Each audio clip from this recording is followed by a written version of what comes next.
सतीश जी को प्रणाम। और कुलदीप जी, आपका बहुत बहुत आभार कि आपने मुझे आईपीएफ पर आमंत्रित किया। सिद्धार्थ जी और सजना ने काफी विस्तृत इस विषय को रखा है। आपका ये कहना कि जो भास्कर वाला विषय हुआ है और जो मीडिया ने जिस प्रकार ग्रैब की है चीजों को, वो एक अपनी जगह है। लेकिन आज हम सोशल मीडिया पर भी चर्चा कर रहे हैं, तो हमें ये देखना होगा कि जैसा कि सिद्धार्थ जी ने स्टार्टिंग में कहा था कि अब हर व्यक्ति जर्नलिस्ट है। सोशल मीडिया ने हर व्यक्ति को जर्नलिस्ट बना दिया है, और ये आप समझिए कि पिछले 20 साल की देन है पूरी दुनिया को, कि जिसमें ट्विटर आया, फेसबुक आया और बाकी सब साधन आए, यूट्यूब आई, और उसने पूरे दुनिया के मीडिया पर कब्जा कर लिया। हमारे देश की जो समस्या हुई, वो समस्या हमारे देश की ये हुई कि हमारे यहां जब विजुअल मीडिया आया था तब भी हमने नियम नहीं बनाए। देश आजाद हुआ तो आजादी के कुछ साल के बाद यह महसूस किया गया कि प्रिंट मीडिया पर कुछ कंट्रोल होना चाहिए, कुछ भी किसी के खिलाफ ब्लैकमेलिंग की खबर ना हो, किसी के खिलाफ सीधे डायरेक्ट खबर ना हो। तो इसलिए प्रेस काउंसिल बनाई गई। प्रेस काउंसिल में प्रतिनिधि पत्रकारों के भी थे, अखबारों के मालिकों के भी थे, और संसद से भी 2 प्रतिनिधि चुने जाते थे। तो एक ऐसा हमने एक ढांचा खड़ा किया जिसमें कानूनी तौर पर खड़ा किया कि जिसमें निगाह रखी जाएगी। लेकिन जब हमारे सामने विजुअल मीडिया आया तो 90 के दशक में हमने विजुअल मीडिया के लिए कोई नियम कायदा बनाया ही नहीं, वो अनियंत्रित हो गए। और बाद में भी जाकर जबकि कानून बनाना चाहिए था, कई बार इस तरह की मांग उठी कि प्रेस काउंसिल को ही मीडिया काउंसिल बना दिया जाए और उसमें विजुअल मीडिया को भी एंटर किया जाए। वो नहीं किया, और अंततः जो है उन्होंने अपनी एक एसोसिएशन बना ली, और अपनी एसोसिएशन को ही वो मानने लगे कि सरकार हमारे ऊपर कोई कंट्रोल ना करे, हम खुद ही आपस में कंट्रोल करेंगे। और उनके कंट्रोल का नतीजा हमने देख लिया है कि वो किस प्रकार ग्रुपिज्म हो गया है। अब उसके बाद जब ये सोशल मीडिया आया, तो सोशल मीडिया के समय भी हमारी सरकारों ने ध्यान नहीं रखा कि सोशल मीडिया को कंट्रोल कर रही है दुनिया की ताकतें। अमेरिका कंट्रोल कर रहा है, चाइना कंट्रोल कर रहा है, और कंट्रीज नीदरलैंड जैसी छोटी छोटी कंट्रीज कंट्रोल कर रही हैं। हमने तब भी कानून कायदे नहीं बनाए, और आज हम इस संकट में खड़े हो गए हैं कि हमारे जो युवा हैं वो दिग्भ्रमित हो रहे हैं, बच्चे दिग्भ्रमित हो रहे हैं, और इस सोशल मीडिया का समाज पर बहुत बुरा प्रभाव पड़ रहा है। मैं आपके उन विषयों पर भी बोलूंगा जो आपने कहे हैं, लेकिन अभी हाल ही में एक सर्वेक्षण हुआ था। उस सर्वेक्षण में, बहुत पुराना सर्वेक्षण नहीं है, उस सर्वेक्षण में ये पूछा गया कि सोशल मीडिया का कितना प्रभाव, किस प्रकार का प्रभाव पड़ता है। तो सर्वे में 85% युवाओं ने, जिनकी उम्र 18 वर्ष से कम है, उन्होंने स्मार्टफोन का इस्तेमाल करने की बात कही है, 85% ने। और 85% युवकों में से अधिकतर दिन में 5 घंटे सोशल मीडिया का, इसका मोबाइल का इस्तेमाल करते हैं, इंटरनेट का इस्तेमाल करते हैं। यूट्यूब की अपेक्षा युवा ओटीटी प्लेटफॉर्म पर वीडियो देखना ज्यादा पसंद करते हैं। इंटरनेट प्राइवेसी और सुरक्षा से जुड़े प्रावधानों की जानकारी देने के मामलों में कमी देखी गई है। तकरीबन 30% सहयोगियों ने माना कि उन्होंने संवेदनशील जानकारियां ऑनलाइन साझा की है। कुल 50% बच्चों ने स्वीकार किया कि उन्होंने इंटरनेट का उपयोग पूर्ण वीडियो देखने के लिए किया। ये बच्चों का विषय सोशल मीडिया पर को जिस प्रकार प्रभावित कर रहा है, वो भारत के लिए, भारत सरकार के लिए अत्यंत चिंता का विषय है। इस पे सोचने की जरूरत है हमें। मैं 2 खबरों पर भी जिक्र करूंगा जिसका सोशल मीडिया ने जिस प्रकार प्रभाव पिछले 2-3 दिनों के अंदर डाला है। लेकिन अब बच्चा कहां, कब, क्या जानकारी ले, आप उसे कंट्रोल नहीं कर सकते। ऐसी स्थिति में बच्चों को अश्लील वीडियो देखने से रोक नहीं सकते, आप उस पर कंट्रोल नहीं कर सकते। आपने मोबाइल दे दिया है, और आपने स्मार्टफोन उसको दे दिया है, और इंटरनेट दे दिया है। इसका असर जो है ये हुआ है कि बच्चे अब ग्राफिक वेबसाइट्स देख रहे हैं, अश्लील वीडियो देख रहे हैं, और आपस में ट्रांसफर कर रहे हैं। जिसका असर उनकी जो मानसिक प्रक्रिया है, उस सोचने की जो शक्ति है, उसको प्रभावित कर रहा है। सोशल मीडिया से साइबर बुलिंग हो रही है और हमारी जीवन शैली में अंतर आ रहा है। नींद की कमी आ रही है, डिप्रेशन का शिकार हो रहे हैं, जैसे कि सरजा ने भी अभी कहा कि डॉक्टर के पास जाना पड़ रहा है। तो इसको रोका कैसे जाए? बहुत सारी यूट्यूब हमको पसंद आती है, हम उसको नोटिफाई कर देते हैं, सब्सक्राइब कर देते हैं और लगातार हम करते चले जाते हैं, करते चले जाते हैं। हमने 20-30 यूट्यूब को सब्सक्राइब कर लिया और नतीजा क्या निकलता है? नोटिफिकेशन आता रहता है, नोटिफिकेशन आता रहता है। दिन भर आपको पास समय नहीं होता, आप रात को उसको देखना शुरू करते हैं, आपका इंटरनेट का समय भी बढ़ता है, आपकी नींद घटती है और आप डिप्रेशन का शिकार होते हैं। तो अब अगर हम सिर्फ न्यूज पक्ष को लेके, मैंने ये बच्चों को लेकर के, कुलदीप जी आप जानते हैं कि बच्चों के क्षेत्र में मैंने कुछ काम किया है, तो इसलिए मैंने इस विषय को रखा है। अब हम न्यूज के विषय को देखें तो जिस प्रकार हर आदमी अब जर्नलिस्ट है, हर व्यक्ति यूट्यूब शुरू कर सकता है, हर व्यक्ति अपनी वेबसाइट शुरू कर सकता है, हर व्यक्ति सोशल मीडिया के फेसबुक का इस्तेमाल करके उसमें जो भी कुछ लिखना चाहे लिख सकता है और वो लिखा जा रहा है। इसका असर ये हुआ है कि जो प्रिंट मीडिया था, जो विजुअल मीडिया था, उसका प्रभाव खत्म हो गया है और उससे कहीं फास्ट फेसबुक पर खबर आती है, उससे कहीं फास्ट व्हाट्सएप पे खबर आती है, उससे कहीं फास्ट यूट्यूब पर खबर आती है। कई बार हम देखते हैं कि हमारे पास खबर हमारे मोबाइल पर पहले आ रही है और आप टीवी पर उसे 3 घंटे बाद देख रहे हैं, 4 घंटे बाद देख रहे हैं। तो इसका एक लाभ हुआ है कि हमारे पास इंफॉर्मेशन सबके पास जल्दी आ रही है और उसका हमें जानकारियां मिल रही हैं कि क्या हो रहा है, कहां क्या नहीं हो रहा है। दुनिया भर की खबरें हमारे पास सोशल मीडिया के माध्यम से आ रही हैं। लेकिन इसके दुष्प्रभाव भी हैं, वो भी हमारे सामने हैं। मैं समझता हूं कि भारत सरकार को जो अब कंट्रोल करने की और नियम बनाने की बात की गई है और जैसे ट्विटर को कंट्रोल करने की कोशिश हमने करी है, ये बहुत पहले हो जाना चाहिए था। आज से 10 साल पहले इस पे सोचा जाना चाहिए था, जो नहीं सोचा गया। और उसके लिए मैं समझता हूं कि पिछली यूपीए सरकार ने बहुत बड़ा देश के साथ अन्याय किया है, पाप किया है और आज उसका असर हम देख रहे हैं। उसमें फिर भी देरी की, एनडीए गवर्नमेंट ने भी बहुत देरी की है। पिछले 5 साल इसमें बर्बाद हुए हैं और इससे पहले 10 साल जो है मनमोहन सिंह के बर्बाद हुए हैं और वाजपेयी जी के समय भी हमने कोशिश की, अभियान चलाया कुछ लोगों ने कि सोशल मीडिया को कंट्रोल किया जाए। बीच में चर्चा आई थी कि आपने कहा कुलदीप जी की हम इतना स्पेस आपको देते हैं, आप उसके बदले में पैसा दें। तो ये सबसे पहले मुझे ध्यान आता है पंजाब के इलेक्शन आज से 15-20 साल पहले जब हुए थे, तो एक न्यूज का स्पेस पर सेंटीमीटर के हिसाब से वहां पर पंजाब में अखबारों ने बेचना शुरू किया था। उसमें प्रभाष जी जिंदा थे, प्रभाष जोशी जी ने सबसे पहले उसके खिलाफ अभियान चलाया और वो हुआ। लेकिन आज स्थितियां तो बिल्कुल बदल गई ना।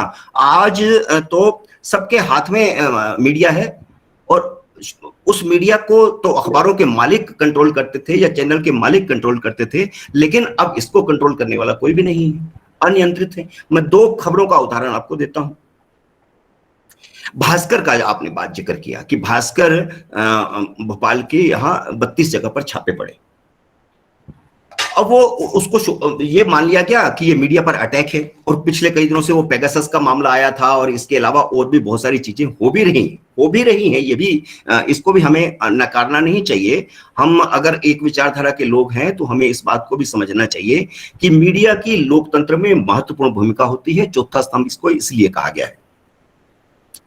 तो अगर मीडिया को हम कंट्रोल करेंगे तो हम, इसका मतलब है डेमोक्रेसी को कंट्रोल कर रहे हैं और इसका नतीजा हमने इमरजेंसी में भी देखा और उसके बाद भी महाराष्ट्र में एक बार कंट्रोल करने की कोशिश की गई थी या बिहार में कंट्रोल करने की कोशिश की थी, तो उसका नतीजा दूसरा निकलता। आज हम ये भी मान सकते हैं कि ये जो परंपरागत मीडिया है उसका ज्यादा प्रभाव नहीं रहा समाज पर। अब सोशल मीडिया ज्यादा प्रभावित करता है, ये बात सही है। लेकिन इसके बावजूद आज भी राजनीतिक दलों के नेता, सामाजिक संस्थाओं के नेता प्रेस कॉन्फ्रेंस करते हैं तो उनको बुलाते हैं, वो ये चाहते हैं कि प्रिंट में उनकी खबर आए, विजुअल मीडिया में उनकी खबर आए।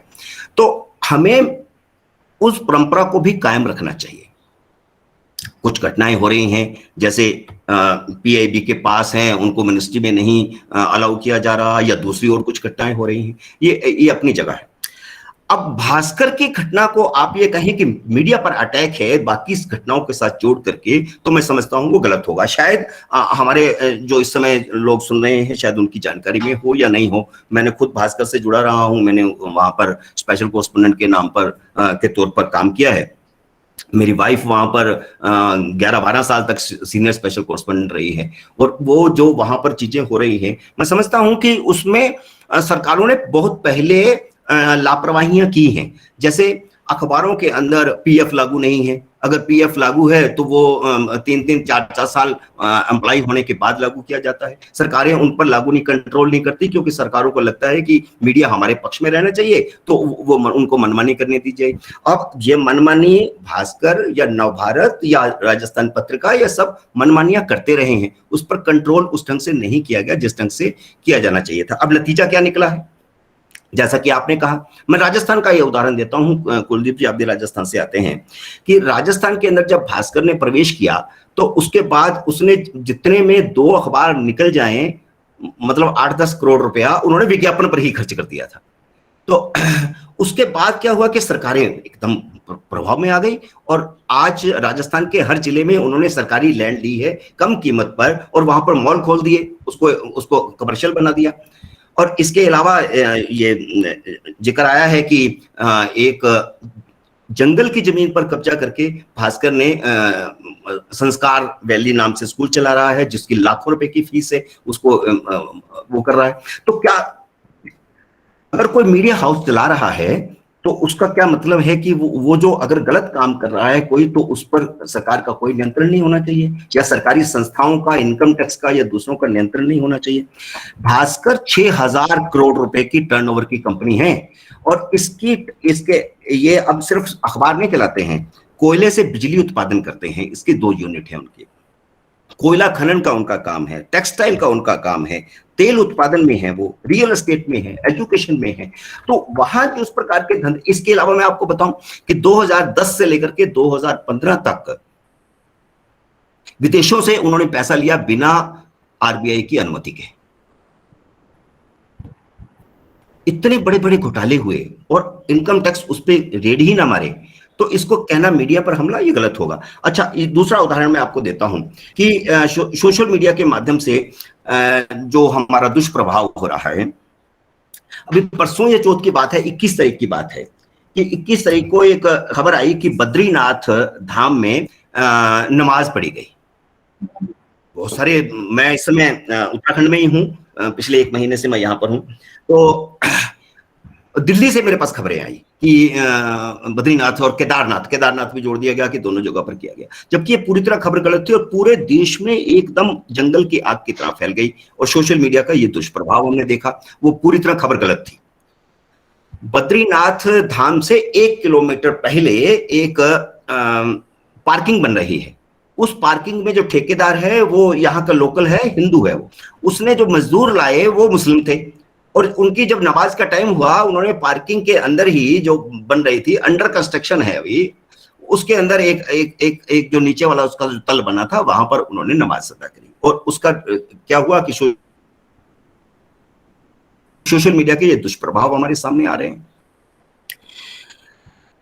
दूसरी बातें और हैं कि जैसे यूट्यूब, अब क्या है कि भारत सरकार ने यूट्यूब पर अभी तक कोई किसी तरह का कोई कंट्रोल नहीं किया। अब जाकर के नियम बनाए हैं, और उस पर कौन कंट्रोल करेगा, कैसे कंट्रोल करेगा, क्योंकि वास्तविकता तो बाहर से है। आपके अगर भारत सरकार के पास कोई शिकायत आती है या राज्य सरकार के पास शिकायत आती है, तो वो पहले यूट्यूब को अमेरिका में कहेगा, और या ट्विटर को अमेरिका में कहेगा, फिर वो उसको कंट्रोल करेंगे या नहीं करेंगे, वो भी उनकी मर्जी है। तो आपने सोशल मीडिया के ये जो प्लेटफॉर्म हैं उनको भारत में आते समय कंट्रोल करना था, आपने नहीं कंट्रोल किया। और मैं समझता हूं कि अब भी सख्ती से कंट्रोल करने की जरूरत है। जब तक हम उसे सख्ती से कंट्रोल नहीं करेंगे, हम अपने देश में आने वाली समस्याओं को सुलझा नहीं पाएंगे, वो और बढ़ती चली जाएंगी, और उसके साथ जो बीमारियां हैं वो भी बढ़ती चली जाएंगी। सोशल मीडिया को अभी हम समझ नहीं पाए हैं, ये बहुत ज्यादा होने वाले हैं आने वाले समय में। सिर्फ डिप्रेशन नहीं, बल्कि और बहुत सारी चीजें, पति पत्नी के झगड़े की बात तो कही ही सृजना जी ने, जासूसी हो रही है, हमारे सारे कंटेंट्स जो हैं वो चोरी हो रहे हैं।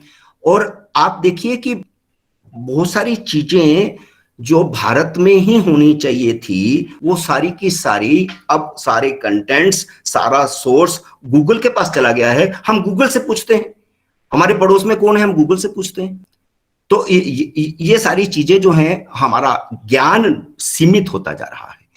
और ज्ञान को सीमित इसलिए कर दिया गया क्योंकि हमने सब कुछ गूगल से पूछना शुरू कर दिया। इसलिए उसका उसका जो है, ना तो स्कूलों के अंदर पढ़ाया जा रहा है जिस तरह का नॉलेज पहले हमारे पास था, 40 साल पहले, 50 साल पहले, जिस प्रकार का कैलकुलेशंस हम लोग करते थे, या हमारी मैथमेटिक्स थी या विज्ञान था, वो सारा का सारा अब गूगल ने ले लिया है। और हमारा नॉलेज जो है वो भी सीमित हो गया है। हमारा जो न्यूज का जो सेक्टर है वो भी बहुत सीमित हो गया है। और जैसा कि सृजना जी ने कहा कि सुबह से लेकर के शाम तक एक खबर चलती है, 24 घंटे का चैनल है, तो और दिखाएं क्या, वही चलाते रहते हैं। और मैंने कई बार देखा है इस बात को कि सुबह जो हेडलाइन होती है वो शाम को खबर ही नहीं होती। तो ये जो बीमारियां पैदा हुई हैं इस मीडिया से, उस मीडिया की बीमारियों का असर हमारे जीवन पर पड़ रहा है।